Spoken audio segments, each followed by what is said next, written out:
चीज का महात्म्य, अगर मैंने कोई मार्ग चुना और वो मुझे मंजिल तक ले जाए, मार्ग नहीं ले जाएगा, उस मार्ग पर जब मेरी यात्रा संपन्न होगी, मैंने किस चीज को कितना महत्व दिया, उससे उसका महात्म्य बढ़ जाता है। मैंने मेरे गुरुदेव का दर्शन किया, मेरे लिए वो बहुत महत्वपूर्ण है, क्योंकि उनके प्रति मेरी श्रद्धा जुड़ी हुई है। इसलिए उनका देखना मेरे लिए देखना नहीं है, दर्शन है। एक नास्तिक आदमी के लिए मंदिर की प्रतिमा पत्थर है, लेकिन आस्तिक के लिए उसके आराध्य हैं, उसके ठाकुर जी हैं, उससे बात करते हैं। सूत जी महाराज ने कहा, शौनकादि ऋषियों, आप कभी कल्पना कर सकते हो कि देव ऋषि नारद जैसा व्यक्ति अवसाद में ग्रसित था? अच्छा, नारद जी को डिप्रेशन हो गया, कैसे? बोले उन्होंने भूमंडल का दर्शन कर लिया था, लोगों को देखा, लोग कैसे जीते हैं ये देखा। और सनत कुमारों ने उनको, जब वो मिले तो देव ऋषि नारद से पूछा कि आप इतने उदास क्यों हो? तो देव ऋषि नारद बोले, मैं धरती की दुर्दशा देखाया, इसलिए मैं बहुत व्याकुल हूं। मैंने ड्रामा देख लिया, धरती में लोग कैसे जीते हैं, कैसे रहते हैं, वो मैंने देखा। मैंने प्रदर्शन देखा, मैंने धर्म का व्यापार देखा, मैंने रिश्तों का इस्तेमाल होता देखा।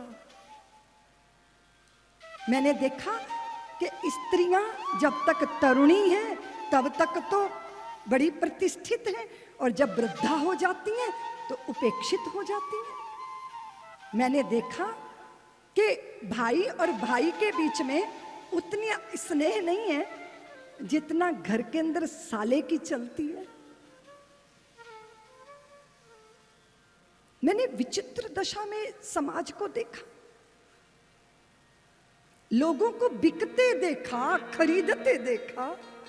अजब हाल देखो नई रोशनी का, कि दुनिया में क्या क्या व्यसन बिक रहे हैं। मन बिक चुके हैं, तन बिक चुके हैं, वतन बिक चुके, अब सदन बिक रहे हैं। बुजुर्गों की शान और ईमान खोकर पैसे की खातिर अपन बिक रहे हैं। जरा जाके उनकी माँ बहनों से पूछो, गोदी के जिनके ललन बिक रहे हैं। अनोखा तमाशा यहाँ का जितेंद्र, शरेआम दूल्हा दुल्हन बिक रहे हैं। जमाने के मालिक जरा आंख खोलो, लंगोटी से ज्यादा कफन बिक रहे हैं। अजब हाल देखो नई रोशनी का, कि दुनिया में क्या क्या व्यसन बिक रहे हैं।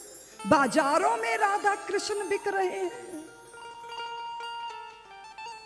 इतना बड़ा ड्रामा मैंने देखा। देव ऋषि नारद बोले, मुझे अवसाद हो गया, मुझे चिंता हो गई।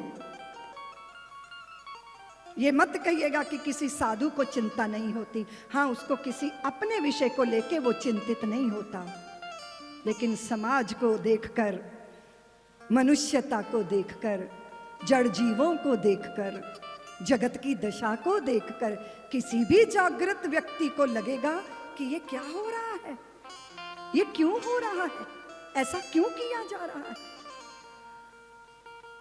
सनत कुमारों, मैंने इतना ही नहीं देखा, मैंने यमुना के किनारे श्री वृंदावन धाम में भक्ति देवी को रुदन करते देखा, जिनकी गोद में ज्ञान और वैराग्य वृद्धावस्था में पड़े थे, उनके पुत्र।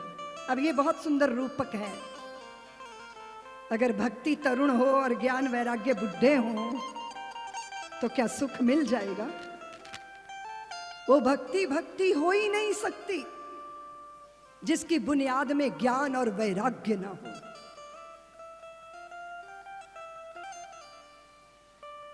अगर ऐसा होगा तो वैराग्य जो है वो दंभ बन जाएगा, और ज्ञान शब्दों की पोटलियां, कि हमारे पास इतने सारे शब्द हैं जी, इतने शब्द हैं। इसका अर्थ ये नहीं है कि हम ज्ञानी हो गए। बहुत सारे शब्द हैं। गुरुदेव मुझे दीक्षा दे दीजिए और ये समझ लीजिए कि मैं बहुत कुछ जानता हूं। गुरुदेव ने कहा तुझे दीक्षा क्या दूं, तू तो बहुत कुछ जानता है, फिर मुझे पता तो चले तू जानता कितना है। अरे बोले मैं जितना जानता हूं ना वो तो बहुत ज्यादा है। तो गुरुजी बोले ऐसा लिख के ले आ। बोले साल भर लगेगा जितना मैं जानता हूं उसे लिखने में। तो गुरुजी बोले कोई बात नहीं बेटा, साल भर तेरा इंतजार कर लूंगा। और साल भर इतना मोटा ग्रंथ लिख के लाया। अरे बोले गुरुजी इतना मोटा ग्रंथ लिख के लाया, आंखें तो मेरी साल भर में पता नहीं मोतिया बिंदु तर आया क्या हो गया, मैं इतना पढ़ नहीं पाऊंगा, आधा नहीं हो सकता। 6 महीने बाद उस मोटे ग्रंथ का आधा लिख के लाया। गुरुजी ने कहा 6 महीने में तो मेरी आंखें और कमजोर हो गई। 3 महीने बाद आधे का भी आधा लिख के लाया। गुरुजी बोले भैया तो मेरी परीक्षा कब तक लेगा, तो क्यों नहीं समझता, थोड़ा कम करके लाना अपने ज्ञान को। तो 10 पन्ने में लिख के लाया। गुरुजी ने कहा ये 10 पन्ने भी पढ़ना मेरे लिए भारी हैं, तो 1 पन्ने में अपना ज्ञान लिख के लाया। गुरुजी बोले भैया ये 1 पन्ना भी पढ़ना मेरे लिए मुश्किल है, तो 1 लाइन में अपना ज्ञान लिख के लाया। गुरुजी बोले तू कब समझेगा रे, तू क्यों मेरी परीक्षा ले रहा है, ये तेरी लिखा हुआ 1 पंक्ति भी मैं पढ़ नहीं सकता, बार बार आना जाना। समझ गया शिष्य। फिर भीतर गया, कोरा कागज लेकर गुरुजी के सामने खड़ा हो गया।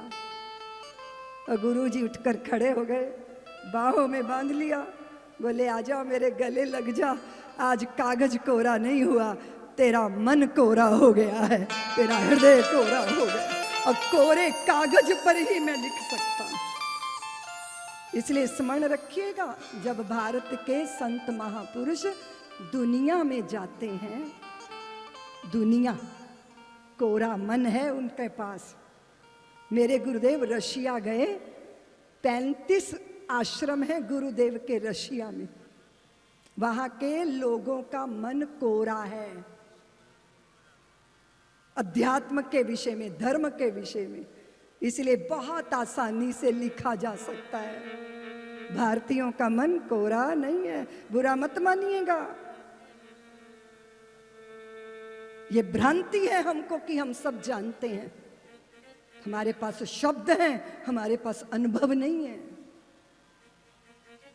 और इससे हम बहुत वंचित हो जाते हैं। इसलिए कभी कभी विश्व जितना लाभ उठा लेता है भारतीय संतों के चरणों में बैठ के, हम उतना ही चूक जाते हैं।